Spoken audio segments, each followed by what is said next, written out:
qu'il y a une réadaptation donc, qui est en préparation, mais écoutez bien, c'est une réadaptation sans prince, sans nain et sans histoire d'amour, ce qui inquiète le fils du réalisateur qui s'est exprimé dans les colonnes de nos confrères du Télégraphe au Royaume-Uni. Mon père se retournerait dans la tombe, j'ai peur de ce qu'ils vont faire au Disney. Ils sont si radicaux, changent les histoires, les raisonnements, inventent des choses woke, aucun respect pour le travail de Walt Disney, pour éviter de renforcer les stéréotypes du film original. C'est le porte-parole de Disney donc, qui tente de justifier notamment le fait qu'il n'y aura pas de nains dans cette réadaptation. Nous avons adopté une approche différente avec ces 7 personnages. Nous avons consulté la communauté d'Unanisme. Nous sommes impatients de vous en dire plus, puisqu'effectivement, on a pu avoir de premières images donc de cette réadaptation avec nos confrères du Daily Mail US, avec justement ces 7 nains.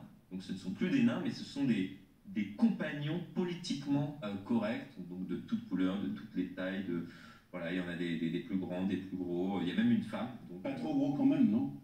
Pas trop gros quand même, lorsque je vois effectivement l'image. Donc pourquoi? Parce que ça pourrait être grossophobe. Ça pourrait être grossophobe. Ah oui, ça pourrait être grossophobe, effectivement. J'avais. Qu'est-ce que vous en pensez? Moi je regarde Netflix, beaucoup, comme beaucoup de gens, pardon pour la publicité. Faut mieux regarder Canal+. Je ne suis pas abonné, mais si vous avez un problème pour la petite réduction, je ne serais pas en désaccord. Non, c'est une tendance lourde, particulièrement aux États-Unis, mais dans le monde entier, de réadapter en permanence les choses. Et moi, je me pose une question simple, c'est que, oui, il peut y avoir des contenus qui peuvent être offensants, hein, ça existe, que finalement la création peut un peu corriger. Mais est-ce que c'est finalement si productif que ça de gommer toutes les différences? C'est-à-dire qu'à l'arrivée, quand vous gommez les différences de la société, il n'y a plus d'altérité. Or, finalement, la vie en société, c'est l'altérité. Est-ce que France Télévisions va nous supprimer de Fort Boyard du programme? Moi, je ne regarde pas ce programme, mais qui était extraordinaire. Vous rigolez, mais c'est sa crainte. Non, pour l'instant, il y a toujours les passe-murailles, passe-partout, oui, etc. Mais c'est une crainte. Il s'est exprimé, l'un d'entre eux s'est exprimé cet été. Là, on tombe, si vous voulez. Si vous avez, et pour conclure ce point-là, tout à l'heure, on a parlé d'antisémitisme. Si vous avez des contenus ouvertement racistes, ça a pu exister. Hein. Ouais. Dans le cinéma hollywoodien, ça existait. Hein. Moi, je trouve qu'on a plutôt un gain à évoluer, pas faire de la promotion du racisme ou de l'antisémitisme. Ouais, en fait, si vous avez le gommage permanent, les différences et la décontextualisation permanente, à ce moment-là, je pense que le remède, entre guillemets, est bien pire que... On va écouter justement l'actrice qui joue Blanche-Neige, puisque maintenant c'est le seul personnage restant. Je sais pas quelle sera l'histoire, hein, mais on verra ça. Vous dites que vous apportez une ère moderne. On n'est plus en 1937, on est sur la bonne voie. Elle ne va pas être sauvée par le prince. Elle ne va pas être en train de rêver du véritable amour, mais elle va plutôt rêver d'être la leaduse qu'elle sait qu'elle peut être, et que son défunt père lui a dit qu'elle pouvait être. Elle n'a pas peur de faire un coup d'éclat. Supprimer tout le monde. Bah, il faut sauver plus de prince, plus d'histoire d'amour. Plus d'amour. Ben non, parce que l'amour, c'est attention. Forcément, si c'est une femme est amoureuse, elle est amoureuse d'un homme dans le cas présent, donc c'est pas bien, etc. Donc, bah, ça ne s'appelle plus Blanche-Neige, c'est tout. Il faut qu'ils changent de titre. Simplement, ils le feront pas pour des raisons de... Ah mais non, mais ça s'appelle toujours Blanche-Neige. Voilà, mais non, bah, c'est ça l'erreur. Quant aux réadaptations, enfin, des fois, c'est de la censure.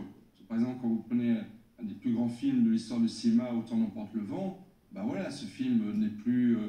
J'espère qu'on peut le recontextualiser à chaque fois, voilà. Mais c'est dommage, bien évidemment, de censurer. Le wokisme sévit partout, et il faut le condamner. C'est pas dommage, mais je dirais c'est dangereux. C'est une chose. La première, c'est que... Bah si, la censure, on a vu ce qu'avait produit la censure dans certains pays. Dans les années 80 est paru un livre que je conseille, qui est un livre de Pierre Gripari, celui qui a fait La sorcière de Mouffetard, qui ont des enfants, ils connaissent bien sûr. Et ce livre s'appelait La patrouille du conte, et c'est l'histoire d'enfants qui sont enrégimentés par quelqu'un, et ils vont dans les contes, et ils rétablissent, attention, parce que là, il y a un patriarcat, là, évidemment, le prince est trop riche, là, ceci, là, cela, etc. Ils rétablissent, et évidemment, ça donne quelque chose de totalement totalitaire. À l'époque, tout le monde avait ri.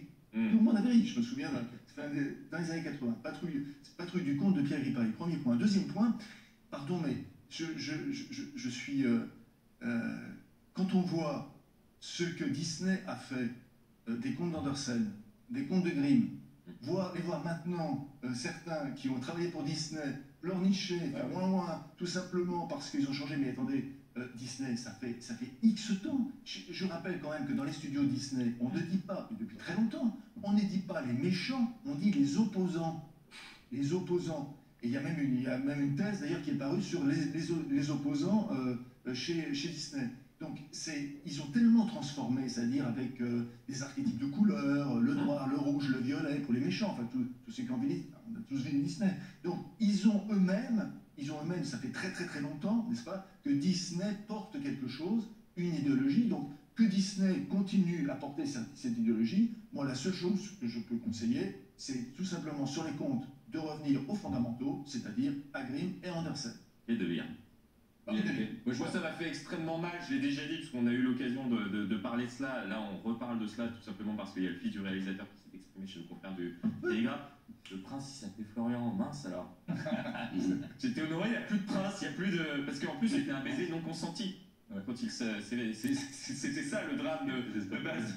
Non, mais là on arrive à. J'espère que vous demandez à votre femme ou à votre compagnon, peu importe, avant de l'embrasser, s'il est d'accord. Non, mais là, ça vous fait pas rire. On arrive au pire de ce qu'on a des États-Unis. On a toujours été en opposition depuis quelques temps avec les États-Unis sur le modèle culturel. On parlait d'exception culturelle française. Et là, on voit bien que les États-Unis dérivent. Alors que c'était le grand modèle à suivre, c'est l'American Dream. On suivait parce que c'était l'exode de la liberté. Ça peut être un modèle de liberté même. Oui, un grand modèle de liberté. Maintenant, ça devient un objectif de censure et de réécriture de l'histoire qui nous permettent d'apporter deux choses, la cancel culture et le wokisme. On voit bien, comme l'a rappelé Joseph Passescaron, que Disney joue une entreprise idéologique auquel le gouverneur de Floride, Ron DeSantis, mène une guerre contre Disney parce que Disney utilise la culture et les films pour imposer un message idéologique. La question qu'on doit se poser, c'est est-ce que ça arrive dans une bonne tendance ou pas en termes de création artistique et d'évolution de la société? Moi, je pense que ce qui fait la richesse d'une société, c'est la diversité. Lorsque vous voulez gommer la diversité, vous voulez rendre une société homogène, ça porte un nom et ça n'a pas eu la bonne tendance d'un point de vue historique sur ce plan-là.